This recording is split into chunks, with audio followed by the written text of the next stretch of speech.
Okay, so this case what it's got is 15 factors. Okay, so this is factor 1. Okay, so this has got 8 levels to it. And factor 3 has got 3 levels to it.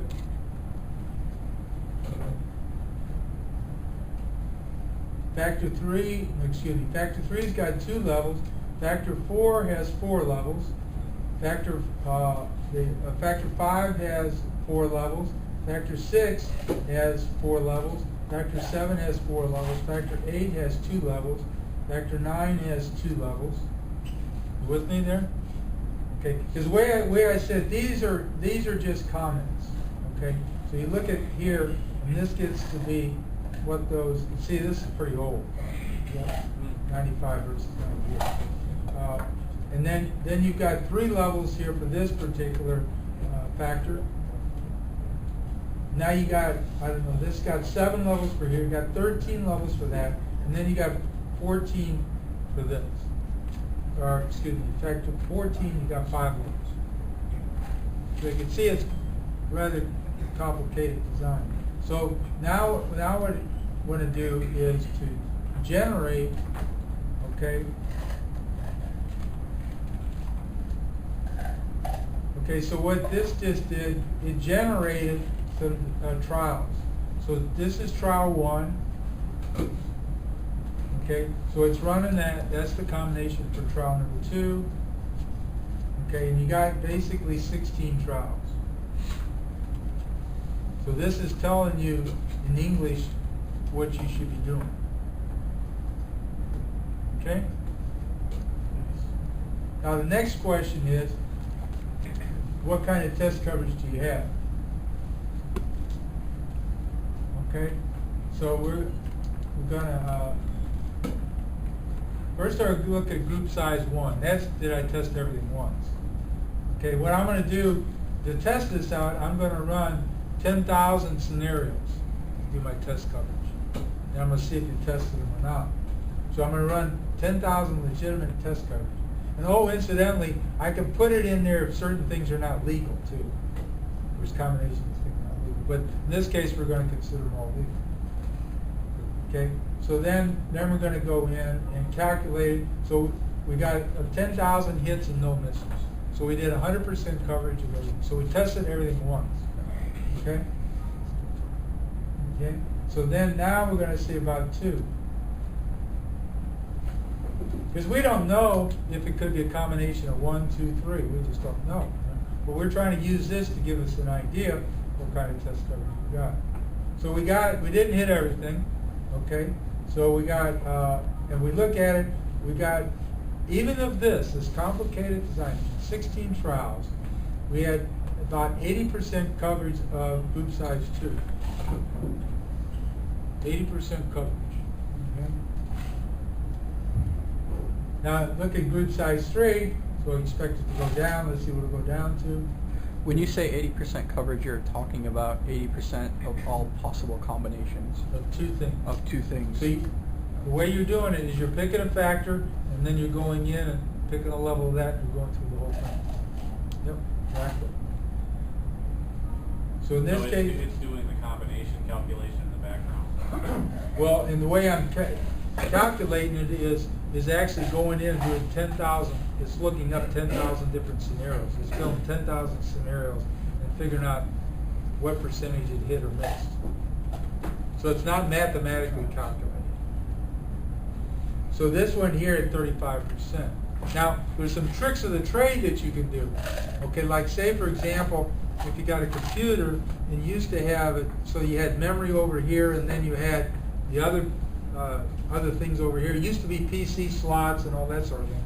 Well, you could run an experiment on the memory slots over here, and then you could run it over here, and you run them together. Because I'm looking at interactions, not interactions, but combinational problems for everything. But if you know that they're physically, there's no way that certain things are going to cause problems, you can break it down into little pieces. So when you put in engineering judgment, you can get a lot better job. So anyway, that's the kind of thing that you can do with this methodology.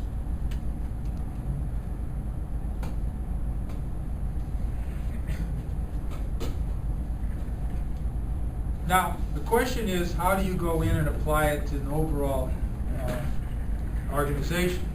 You know? Now, one thing is that I'm big on is the value chain. I don't believe that process improvement efforts by themselves work. I just, you know, got quality circles, TQM, Six Sigma, Lean, you know, they all tend to stall out. The problem you get is things get into silos. I am a firm believer it does not work. As I said, I spoke at the CFO conference. They're doing crazy things with metrics and how they're reporting it out. It's unbelievable. So to me, you've got to go in and start from the big picture and drill down. Okay? So, you know, like here, if you look at voice of the customer, develop, product, market, sell, produce, deliver, invoice, collect, report, financials, high-level stuff where the organization chart is subordinate to this. Okay, and then you want to look at this overall to figure out where you should focus your efforts. That's what I believe, and that's what I talk about in the books. But this, so where does this technique I talk about today apply within my overall value chain? It's like develop product. That's where the primary focus is. So that becomes part of the procedures for developing product. So that will become one aspect of what you can do. So now you're getting consistent methodology for developing it. Well, so for this case, for testing the products. So kind of in summary here, we talked about the application of pass-fail function in testing and some simple pass-fail function testing methodologies. Questions? How did you figure out you had 98% coverage? You had 80% coverage in a couple of these tests? Yeah. So how exactly did you figure that out? Because it sounded like, I mean, intuitively, I didn't do the math, but intuitively it sounds like with that number of combinations and that number of different parameters you're testing, it seems like it should be a huge number, and you're only doing this in like 16 trials. That's right. So Well, how do you accomplish that? Just well, I went in and ran a computer program to test it out. I actually, you know, we had a computer program to go in and look at all the combinations and said that it hit or miss, just like I did in the software program. See, that software, when I clicked on it, I ran 10,000 combinations, and I just looked at the percentages.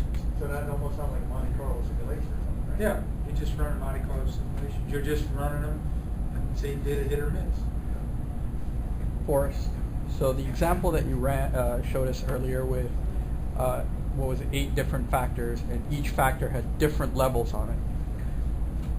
So it's possible to figure out, you know, what the overall number of combinations is for the number of factors and the number of levels that they're running at. Okay, and that's why I did it. And that's the base number of that's the 100% coverage, if you will, right? When you say that you're now checking, well, that's 100% coverage of 3 combinations, 3 or 4. See, I'm not trying to do 100% coverage of everything, because that's one of the big differences I hear. I'm defining coverage as a combination of 3 things. So I've really got 7 factors. I could have a combination of 7 factors. I'm not doing that, because that's where it gets to be used, okay? Especially when you look at all this. But what I'm doing different here, my logic is, I'm saying you don't typically have combinations of more than 3 things or 4 things or 2 things. So when you're saying 100% coverage, I'm making the statement that that's with a certain group size. okay. So what you're doing is you're picking any 3 factors, and the levels, operating at the levels for each of those factors. That generates some number of combinations. What is it that so I understand that that's your reference. What am I comparing to that reference for coverage, I guess, is where I'm missing. Let's go back to this one here. Let me try it. Sure. Here, maybe I might be not answering what you're asking, but I'll give it a shot.